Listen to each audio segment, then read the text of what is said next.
There are many histories written of this isle. Histories of the Celts, the Vikings, our learned monks, of rebellion and civil war. But there is, in these histories, a conspicuous absence of a group whose members have played an instrumental role in shaping the country over the past 3 centuries, the Freemasons. Ireland has a long and much storied association with Freemasonry. One of the oldest Freemason artifacts to be found anywhere is the Ballsbridge Square, which was discovered in Limerick, Ireland, in 1830 and dates back to 1507. The second oldest recorded Masonic Grand Lodge in the world, and oldest in continuous existence, was established in Dublin in 1725, and many of the most influential men in Irish, and indeed world history, were Freemasons. Their members have been remembered in our street names, our banknotes, and public monuments, both in Ireland and throughout the world. Freemasonry, as viewed by the general public, is seen as a mysterious, somewhat shadowy organization. Freemasons, however, point to the tenets of the craft and insist that the fraternity exists to improve the lot of humankind. However, when one delves into Freemasonry's past, it quickly becomes clear that its history is obscure at times, controversial, and much contested, even between Freemasons themselves. In terms of its origins, Freemasonry, as we know it today, emerged in the early 18th century.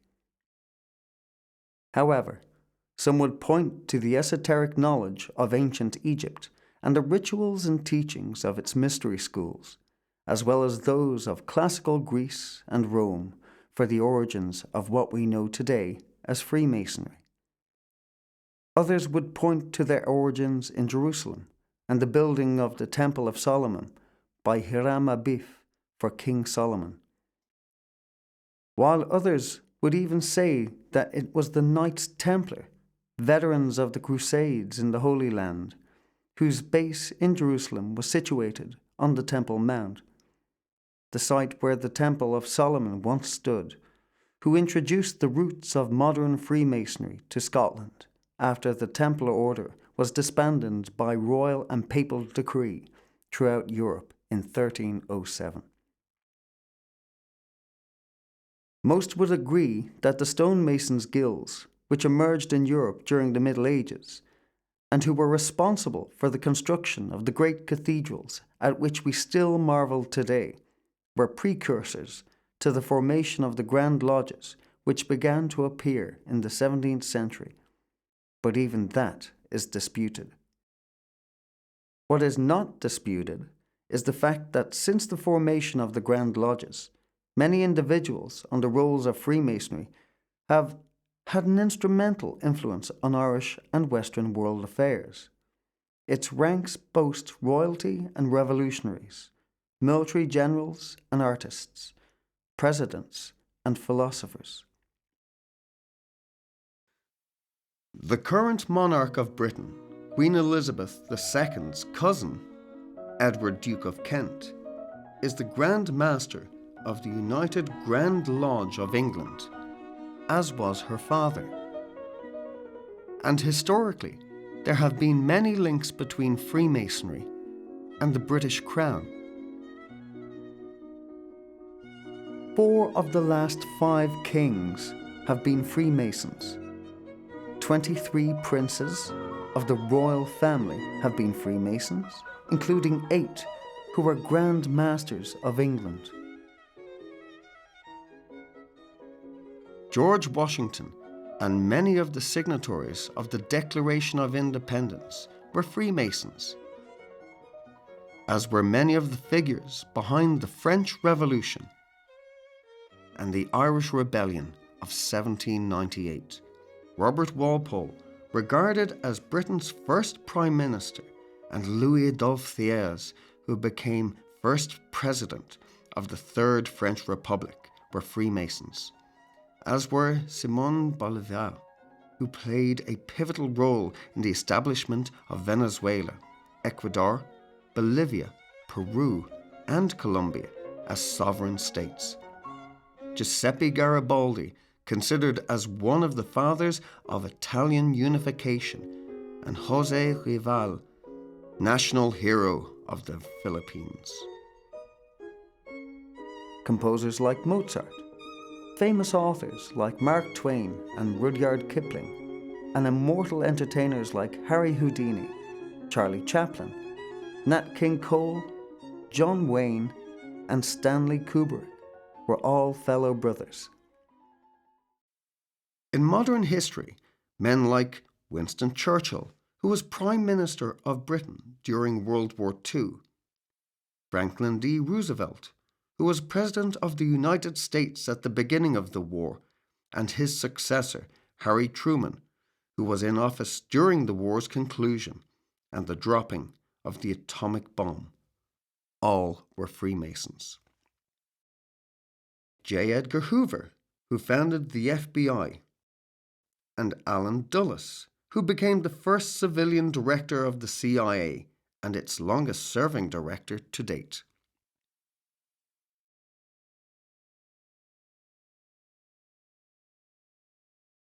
Many of Ireland's most famous sons were Freemasons. Both of the men termed the uncrowned King of Ireland, Daniel O'Connell, and after him, Charles Stewart Parnell, were Freemasons. James Hoban, the man who designed the White House, was an Irish Freemason. The Duke of Wellington, the man much credited as the greatest general in British military history, was born in Ireland and was an Irish Freemason. The Duke of Leinster, Edmund Burke. Jonathan Swift, who was Dean of St. Patrick's Cathedral, Dublin, and also wrote Gulliver's Travels, was also a Freemason, as was his fellow wordsmith, Oscar Wilde, who was briefly part of the order while at Oxford. Even Irish revolutionaries like Henry Joy McCracken and Lord Edward Fitzgerald were on the square, while also James Wilson left Freemasonry to establish the Orange Order.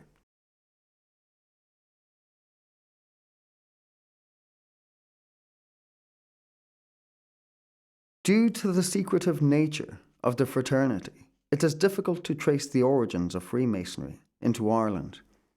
Indeed, many of the most learned of Freemasons appear not to be 100% sure or unanimous on the exact origins in Ireland, or indeed anywhere.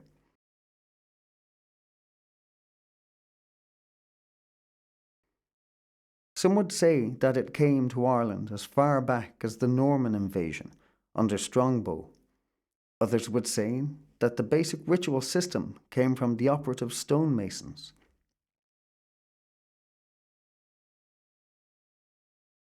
Where did the Freemasons come from? It's one that no one's really been able to actually answer. It's probable that Freemasonry came from about 20 different things.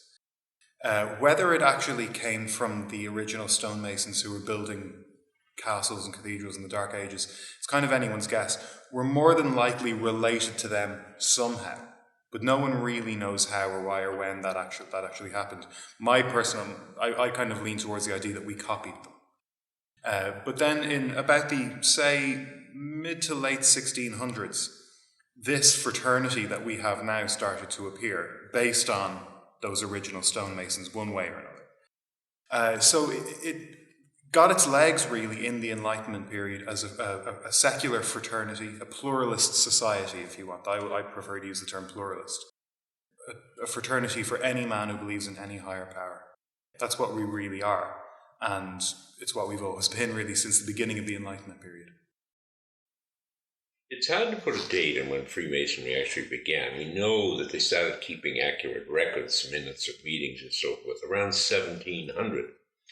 Prior to that, there seems to be evidence of their existence. For example, Sir Christopher Wren, who was the architect in the court of Charles II, built St. Paul's Cathedral, seems to have been a Freemason. But it would seem that around 1700, these lodges, which had maybe informally been meeting for decades, began to formalize and created charters for themselves, had a central body that gave license to them. Freemasonry.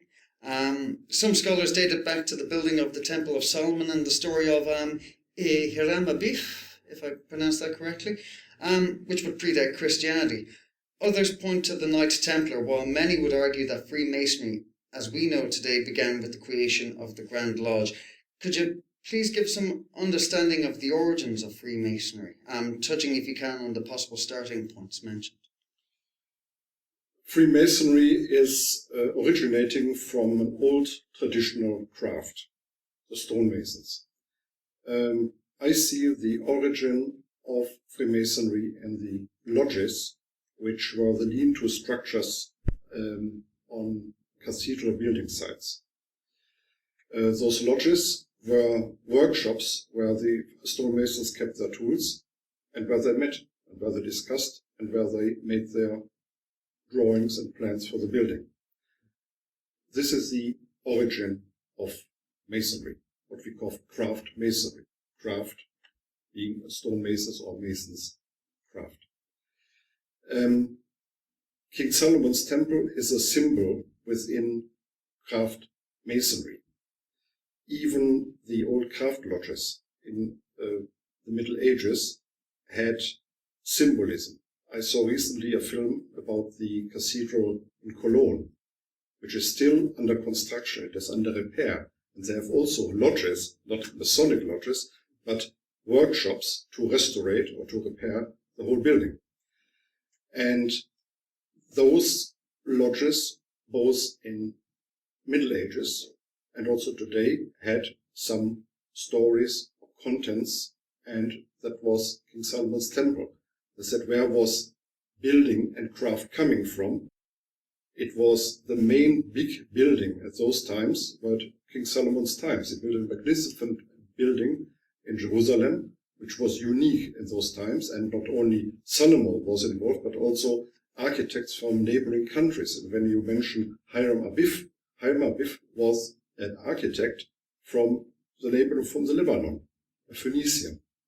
And the Phoenician architecture was deriving from the Egyptian architecture. When you see Phoenician temples, they resemble very much Egyptian temples. So all this knowledge of building, of big, vast buildings, came from old times and were used also in the medieval ages during the construction of cathedrals and castles and bridges and so on.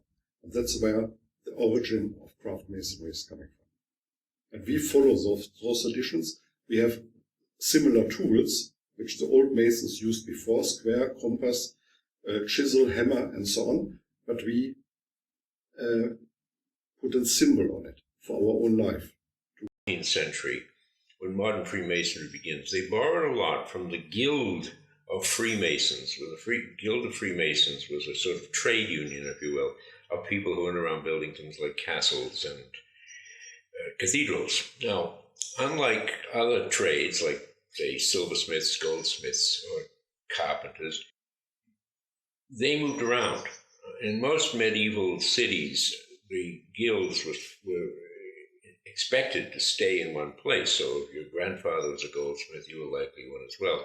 And the stonemasons were a different body altogether because they had to move around. Not only did they have to move around, they had to then go to a building site and stay there for several generations. I think Chartres Cathedral, for example, took over 100 years to build. And the freestone masons, and that's what they were. The freestone mason was somebody who did all the fine carving and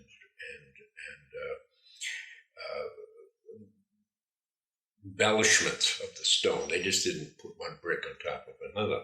Because of the fact that they often came from different lands, couldn't even speak the language. How do you tell whether an individual is qualified to do the work? And in those days, you didn't show up with a degree in engineering and say, look, So they evidently evolved a series of secret signs, passwords, handshakes, which would show at what level of stone cutting you're at. So we still have those things. Because there's another aspect of Freemasonry, which is the fact that it was always a very liberal organization. One might argue a radical one. Because you went back to the 17th century and you would get up in the marketplace and said, look, all people who believe in something are probably okay. People of goodwill have a lot in common. So Jews, Muslims, Christians of all denomination have more in common than they don't. Now, this would have been enough to probably send you to prison, if not worse. As a result, people who banded together, who shared those notions, had to keep it secret. And they seem to have taken on the secrecy of the old Freemasonry guilds in order to do this. Now, nowadays, of course, there's probably no reason for it anymore. But let's say, for example, many of the people involved in the American War of Independence were Freemasons. George Washington, the first president of the United States, Benjamin Franklin, the great intellectual, Thomas Paine, who wrote pamphlets defending the right of the American colonies to succeed. These were all Freemasons, and a large percentage of the people who signed both the Declaration of Independence in 1776 and those who signed the original American Constitution were Freemasons. And both of those documents are couched in terms which are taken out of liberal Freemasonry ideas, that divine right of kings has no place, that all human beings have a validity, that all human beings should be treated with compassion. Nowadays, we would accept that.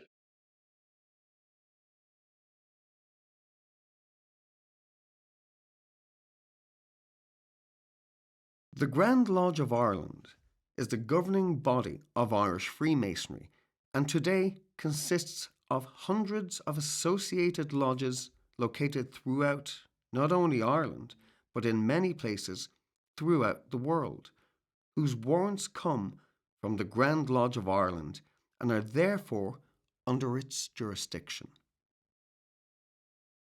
There is no record of the exact date of the establishment of the Grand Lodge of Ireland. The earliest known record is of a meeting, 1725, by the Dublin Weekly Journal, which recorded a meeting of the Grand Lodge of Ireland to install the new Grand Master, the first Earl of Ross.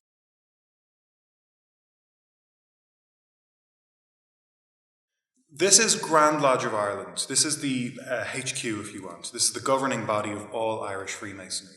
Now, in this particular building, the Grand Lodge of Ireland meets. It's the home of Grand Lodge, but also about 34 lodges of Freemasons meet here as well and rent these rooms, aside from lots of other Masonic things.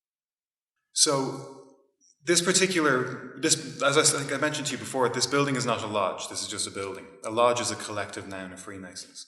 So this is the home of the Grand Lodge of Ireland, the administrative centre, if you want, the administrative body of Irish Freemasonry, the governing body, the sovereign body of Irish Freemasonry. And Grand Lodge of Ireland has met here since 1869. The building was actually made for them. It was made by them and for them. It's a purpose-built building. Grand Lodge of Ireland dates back to 1725. That's the start date we have. Now, it's probably a couple of years older than that. But there's no actual record of the foundation of Grand Lodge of Ireland. We know the building was finished in 1869, but the actual governing body of Irish Freemasonry, Grand Lodge of Ireland, there's no record for its start date. The earliest record we have is a newspaper article from 1725. Now, it's probably a year or two older than that. The oldest Grand Lodge in the world is the Grand Lodge of England, which started in 1717, technically. But so we don't predate Grand Lodge of England. And we take our start date as being 1725. We're probably a year or two older than that. And Grand Lodge moved in here in 1869. There are a number of Masonic lodges in Ireland that lay claim to have met prior to the formation of the Grand Lodge of Ireland. These are known as time immemorial lodges. For example, Lodge number 1 in Cork, but Grand Lodge is the first sovereign Grand Lodge.